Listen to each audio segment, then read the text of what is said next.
All right, guys, chapter 7. I drop a little man on his head. Sadie. Honestly, Carter is so thick sometimes. I can't believe we're related. I mean, when someone says I forbid it, that's a good sign it's worth doing. I made for the library straight away. Hold on, Carter cried. You can't just... Brother dear, I said, did your soul leave your body again while Amos was talking, or did you actually hear him? Egyptian gods, real. Red Lord, bad. Red Lord's birthday, very soon, very bad. House of Life, fussy old magicians who hate our family because Dad was a bit of a rebel, whom, by the way, you could take a lesson from. Which leaves us, just us, with Dad missing, an evil god about to destroy the world, and an uncle who just jumped off the building. And I can't actually blame him. I took a breath. Yes, Carter, I do have to breathe occasionally. Am I missing anything? Oh yes, I also have a brother who is supposedly quite powerful from an ancient bloodline, blah blah, etc., but is too afraid to visit a library? Now coming or not? Carter blinked as if I just hit him, which I suppose I had in a way. He faltered, I just think we should be careful. I realized the poor boy was quite scared, which I couldn't hold against him, but it did startle me. Carter was my big brother after all. Older, more sophisticated, the one who traveled the world with Dad. Big brothers are the ones who are supposed to pull their punches. Little sisters, well, we should be able to hit as hard as we like, shouldn't we? But I realized that possibly, just possibly, I'd been a bit harsh with him. Look, I said, we need to help Dad, yes? There's got to be some powerful stuff in that library, otherwise Amos wouldn't keep it locked up. You do want to help Dad. Carter shifted uncomfortably. Yeah, of course. Well, that was one problem sorted, so we headed for the library. But as soon as Khufu saw what we were up to, he scrambled off the sofa with his basketball and jumped in front of the library doors. Who knew baboons were so speedy? He barked at us, and I have to say baboons have enormous fangs, and they're not any prettier when they've been chewing up exotic pink birds. Carter tried to reason with him. Khufu, we're not going to steal anything. We just want... Arr! Khufu dribbled his basketball angrily. Carter, I said, you're not helping. Look here, Khufu. I have... Ta-da! I held up a little yellow box of cereal I'd taken from the buffet table. Cheerios. Ends with an O. Yumsies. Arr! Khufu grunted, more excited now than angry. Want it, I coaxed? Just take it to the couch and pretend you didn't see us. I threw the cereal towards the couch and the baboon lunged after it. He grabbed the box in midair and was so excited he ran straight up the wall and sat on the fireplace mantel, where he began gingerly picking out Cheerios and eating them one at a time. Carter looked at me with grudging admiration. How did you... Some of us think ahead. Now, let's open those doors. That was not so easily done. They were made of thick wood laced with giant steel chains and padlocks. Complete overkill. Carter stepped forward. He tried to raise the doors by lifting his hand, which had been quite impressive the night before, only now accomplished nothing. He shook the chains the old-fashioned way, then yanked on the padlocks. No good, he said. Ice needles tingled on the back of my neck. It was almost as if someone or something was whispering an idea in my head. What was the word Amos used at breakfast with the saucer? For join, Carter said. Hanem or something. No, the other one, for destroy. Ha-dee? But you need to know magic and the hieroglyphics, wouldn't you?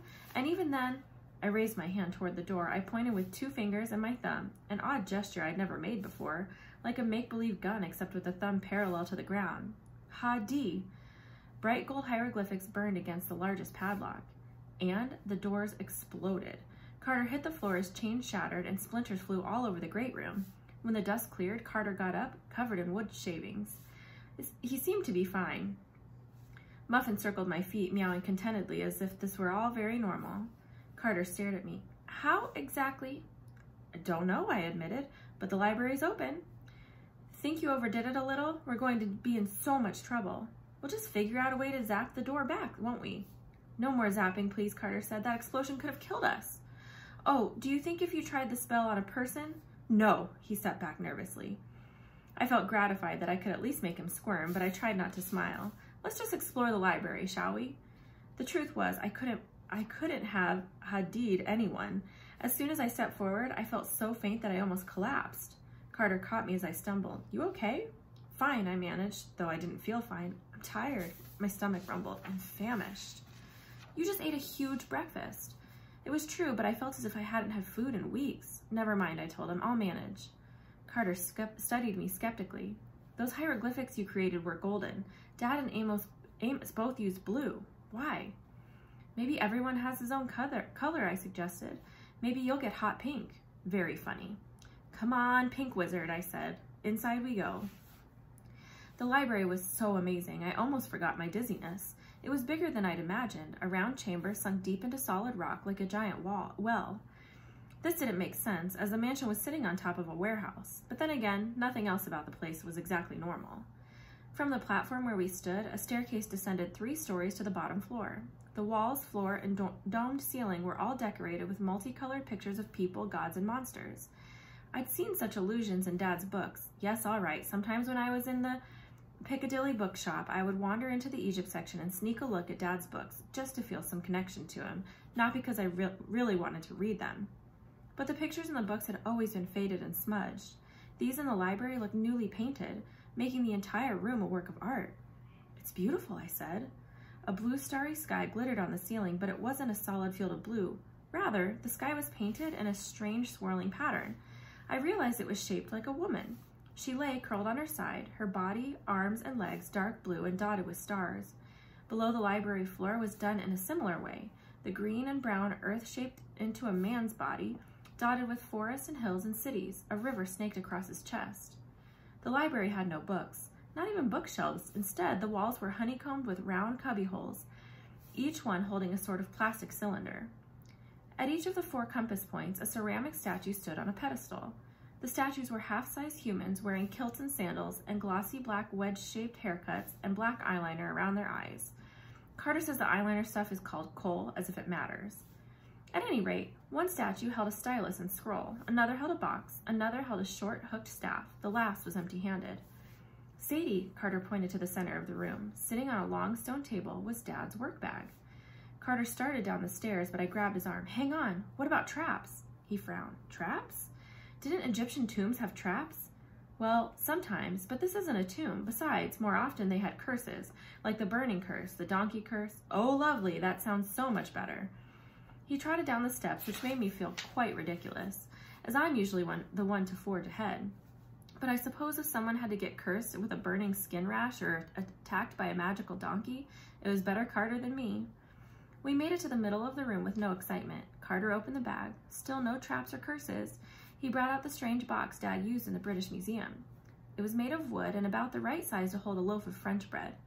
The lid was decorated, much like the library, with gods and monsters and sideways walking people. How did the Egyptians move like that, I wondered, all sideways with their arms and legs out? It seems quite silly. Carter gave me one of his "God, you're stupid" looks. "They didn't walk like that in real life, Sadie."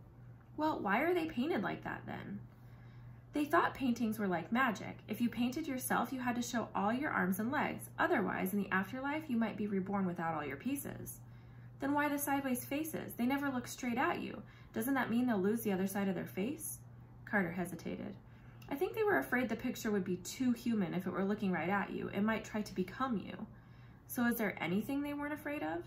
"Little sisters," Carter said. "If they talked too much, the Egyptians threw them to the crocodiles." He had me for a second. I wasn't used to him displaying a sense of humor. Then I punched him. "Just open the bloody box." The first thing he pulled out was a lump of white gunk. "Wax," Carter pronounced. Fascinating. I picked up a wooden stylus and a palette with small indentations in its surface for ink, then a few glass jars of the ink itself, black, red, and gold, and a prehistoric painting set. Carter pulled out several lengths of brown twine, a small ebony cat statue, and a thick roll of paper. No, not paper, papyrus. I remember Dad explaining how the Egyptians made it from a river plant because they never invented paper. The stuff was so thick and rough, it made me wonder if the poor Egyptians had to use toilet papyrus. If so, no wonder they walked sideways. Finally, I pulled out a wax figurine. "Ew," I said. He was a tiny man, crudely fashioned, as if the maker had been in a hurry. His arms were crossed over his chest, his mouth was open, and his legs were cut off at the knees. A lock of human hair was wrapped around his waist. Muffin jumped on the table and sniffed the little man. She seemed to think he was quite interesting. "There's nothing here," Carter said. "What do you want?" I asked. "We've got wax, some toilet papyrus, an ugly statue." "Something to explain what happened to Dad. How do we get him back? Who was the fiery man he summoned?" I held up the wax man. "You heard him, warty little troll. Tell us what you know." I was just messing about, but the wax man became soft and warm like flesh. He said, "I answer the call." I screamed and dropped him on his tiny head. "Well, can you blame me?" "Ow," he said. Muffin came over to have a sniff, and the little man started cursing in another language, probably ancient Egyptian. When that didn't work, he screeched in English, "Go away, I'm not a mouse!" I scooped up Muffin and put her on the floor. Carter's face had gone as soft and waxy as the little man's. "What are you?" he asked. "I am Shabti, of course." The figurine rubbed his dented head. He still looked quite lumpish, only now he was a living lump. "Master calls me Doughboy, though I find the name insulting. You may call me Supreme Force who crushes his enemies." "All right, Doughboy," I said. He scowled at me. I think, though, it was hard to tell with that mashed-up face. "You weren't supposed to trigger me. Only the Master does that." "The Master meaning Dad, I guessed? Julius Cain?" "That's him," Doughboy grumbled. "Are we done yet? Have I fulfilled my service?" Carter stared at me blankly, but I thought I was beginning to understand. "So, Doughboy," I told the lump, "you were triggered when I picked you up and gave you a direct order. Tell us what you know, is that correct?" Doughboy crossed his stubby arms. "You're just toying with me now. Of course that's correct. Only the Master is supposed to be able to trigger me, by the way. I don't know how you did it, but he'll blast you to pieces when he finds out." Carter cleared his throat. "Doughboy, the Master is our dad and he's missing. He's been magically sent away somehow and we need your help." "Master is gone?" Doughboy smiled so widely I thought his wax face would split open. "Free at last! See ya, suckers!" He lunged for the end of the table but forgot he had no feet. He landed on his face and began crawling toward the edge, dragging himself with his hands. "Free! Free!" He fell off the table and onto the floor with a thud, but that didn't seem to discourage him. "Free! Free!" He made it another centimeter or two before I picked him up and threw him in Dad's magic box. Doughboy tried to get out, but the box was just tall enough that he couldn't reach the rim. I wondered if that had been designed on purpose. "Trapped!" he wailed. "Trapped!" "Oh, shut up," I told him. "I'm the mistress now, and you'll answer my questions." Carter raised his eyebrows. "How come you get to be in charge?" "Because I was smart enough to activate him." "You were just joking around." I ignored my brother, which is one of my many talents. "Now, Doughboy, first off, what's a Shabti?" "Will you let me out of the box if I tell you?" "You have to tell me," I pointed out. "And no, I won't." He sighed. "Shabdi means answerer, as even the stupidest slave could tell you." Carter snapped his fingers. "I remember now. The Egyptians made models out of wax or clay, servants to do every kind of job they could imagine in the afterlife. They were supposed to come to life when the Master called, so the deceased person would, kick back and relax and let the Shabdi do all of his work for eternity." "First," Doughboy snipped, "this is typical of humans, lazing around while we do all the work. Second, afterlife work is only one function of Shabdi. We are also used by magicians for a great number of things in this life because magicians would be a total incompetent mess without us. Third, if you know so much, why are you asking me?" "Why did Dad cut off your legs," I wondered, "and leave you with a mouth?" Doughboy clapped his little hands over his mouth. "Oh, very funny. Threatened the wax statue. Big bully. He cut off my legs so I wouldn't run away or come to life in perfect form and try to kill him naturally. Magicians are very mean. They maim statues to control them. They are afraid of us. Would you come to life and try to kill him had he made you perfectly?" "Probably," Doughboy admitted. "Are we done?" "Not by half," I said. "What happened to our dad?" Doughboy shrugged. "How should I know? But I see his wand and staff aren't in the box." "No," Carter said. "The staff, the thing that turned into a snake, it got incinerated. And the wand, is that the boomerang thing?" "The boomerang thing," Doughboy said. "Gods of eternal Egypt, you're dense. Of course that's his wand." "It got shattered," I said. "Tell me how," Doughboy demanded. Carter told him the story. I wasn't sure that was the best idea, but I suppose a 10-centimeter tall statue couldn't do us that much harm. "This is wonderful," Doughboy cried. "Why?" I asked. "Is Dad still alive?" "No," Doughboy said. "He's almost certainly dead. The 5 gods of the demon days released? Wonderful. And anyone who duels with the Red Lord—" "Wait," I said. "I order you to tell me what happened." "Ha!" Doughboy said. "I only have to tell you what I know. Making educated guesses is a completely different task. I declare my service fulfilled." With that, he turned back to lifeless wax. "Wait," I picked him up again and shook him. "Tell me your educated guesses." Nothing happened. "Maybe he's got a timer," Carter said. "Like only once a day, or maybe you broke him." "Carter, make a helpful suggestion. What do we do now?" He looked at the 4 ceramic statues on their pedestals. "Maybe other Shabti? Worth a shot." If the statues were answers, they weren't very good at it. We tried holding them while giving them orders, though they were quite heavy. We tried pointing at them and shouting. We tried asking nicely. They gave us no answers at all. I grew so frustrated I wanted to hadi them into a million pieces, but I was still so hungry and tired I had the feeling that the spell would not be good for my health. Finally, we decided to check the cubbyholes around the walls. The plastic cylinders were the kind you might find at a drive-through bank, the kind that shoot up and down the pneumatic tubes. Inside each case was a papyrus scroll. Some looked new, some looked thousands of years old. Each canister was labeled in hieroglyphics and, fortunately, in English. "The Book of the Heavenly Cow," Carter read on one. "What kind of name is that? What have you got, the Heavenly Badger?" "No," I said, "the Book of Slaying Apophis." Muffin meowed in the corner. When I looked over, her tail was puffed up. "What's wrong with her?" I asked. "Apophis was a giant snake monster," Carter muttered. "He was bad news." Muffin turned and raced up the stairs, back into the great room. Cats, no accounting for them. Carter opened another scroll. "Sadie, look at this." He'd found a papyrus that was quite long, and most of the text on it seemed to be lines of hieroglyphics. "Can you read any of this?" Carter asked. I frowned at the writing, and the odd thing was, I couldn't read it, except for one line at the top. Only that bit where the title should be. It says, "Blood of the Great House." What does that mean? Great house, Carter mused. What do the words sound like in Egyptian? Pharaoh? Oh, it's Pharaoh, isn't it? But I thought a pharaoh was a king. It is, Carter said. The word literally means great house, like the king's mansion, sort of like referring to the president as the White House. So here it probably means more like blood of the pharaohs, all of them, the whole lineage of all the dynasties, not just one guy. So why do I care about the pharaoh's blood, and why can't I read any of the rest? Carter stared at the lines. Suddenly his eyes widened. Their names! Look, they're all written inside cartouches. Excuse me, I said, because cartouche sounded like a rather rude word, and I pride myself on knowing those. The circles, Carter explained, they symbolize magic ropes. They're supposed to protect the holder of the name from evil magic, he eyed me, and possibly also from other magicians reading their names. Oh, you're mental, I said, but I looked at the lines and saw what he meant. All the other words were protected by cartouches, and I couldn't make sense of them.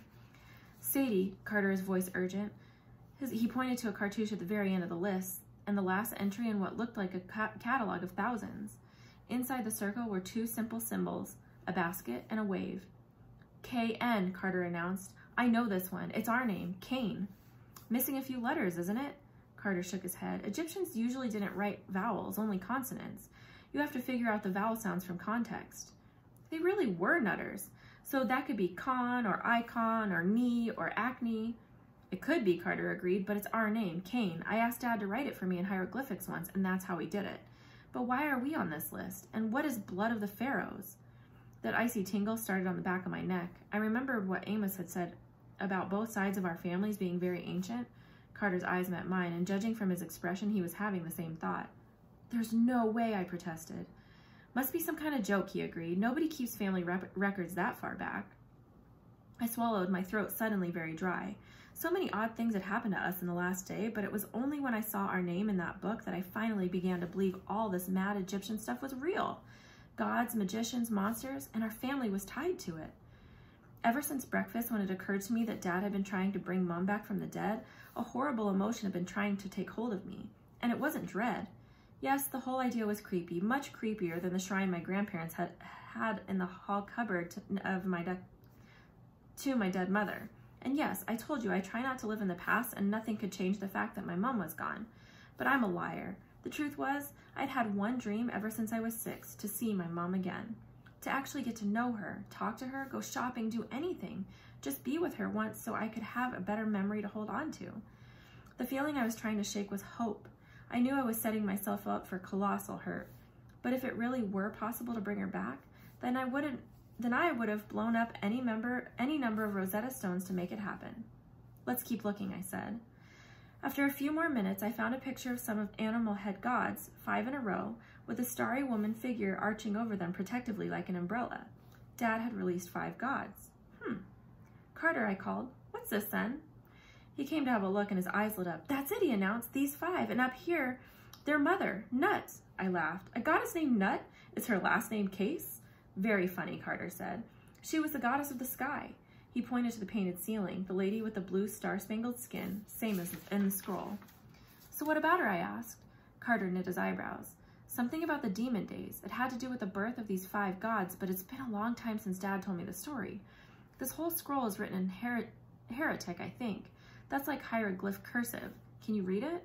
I shook my head. Apparently my particular brand of insanity only applied to regular hieroglyphics.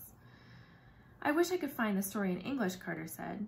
Just then there was a crackling noise behind us. The empty-handed clay statue hopped off his pedestal and marched toward us. Carter and I scrambled to get out of his way, but he walked straight past us, grabbed a cylinder from its cubbyhole, and brought it to Carter. It's a retrieval Shabti, I said. A clay librarian. Carter swallowed nervously and took the cylinder. Thanks? The statue marched back to his pedestal, jumped on, and hardened again into regular clay. I wonder, I faced the Shabti. Sandwich and chips, please.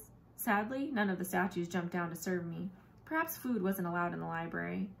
Carter uncapped the cylinder and unrolled the papyrus. He sighed with relief. This version is in English.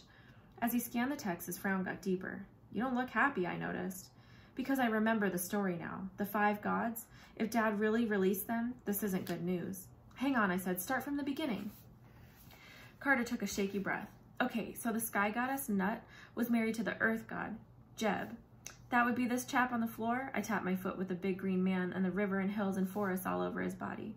Right, Carter said. Anyway, Jeb and Nut wanted to have kids, but the king of the gods, Ra, he was the sun god, heard this bad prophecy that a child of Nut, I snickered. Sorry, go on. A child of Jeb and Nut would one day replace Ra as king.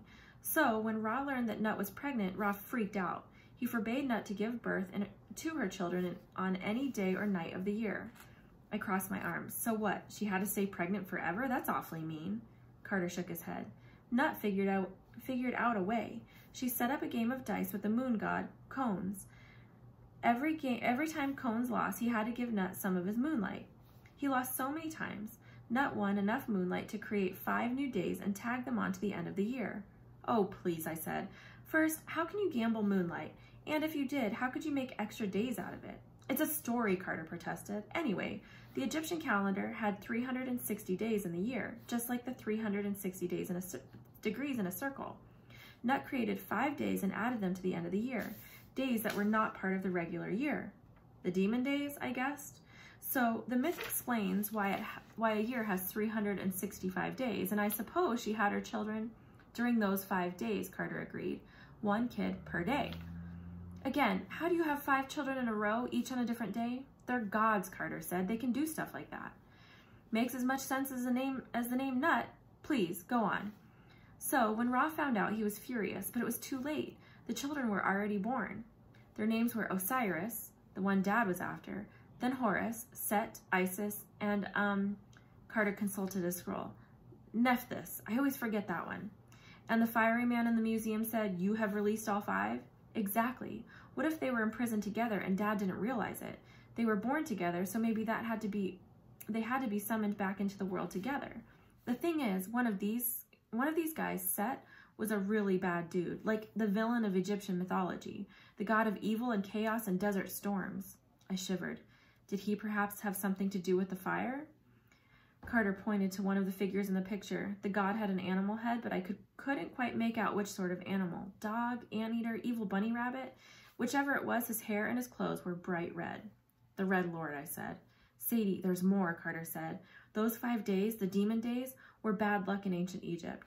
You had to be careful, wear good luck charms, and not do anything important or dangerous on those days. And in the British Museum, Dad told Set, they'll stop you before the demon days are over. Surely you don't think he meant us, I said. We're supposed to stop this Set character?